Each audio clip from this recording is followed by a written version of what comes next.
back to my kitchen. You may be surprised, what are these? These are mouse melons. Today I am going to prepare pickle of this. This mouse melon are chopped into small pieces. These grow wild in my backyard. They are full of vitamin and minerals. Take 1 spoon of salt,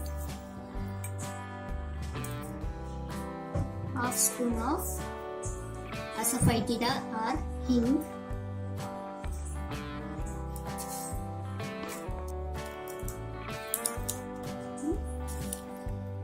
add a pinch of haldi,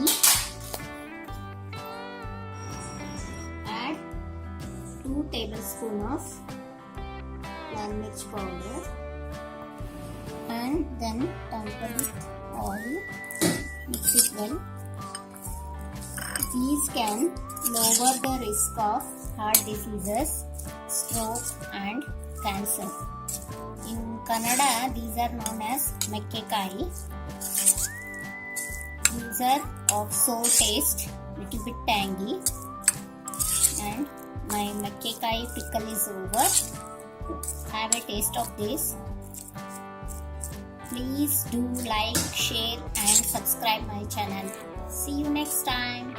Bye.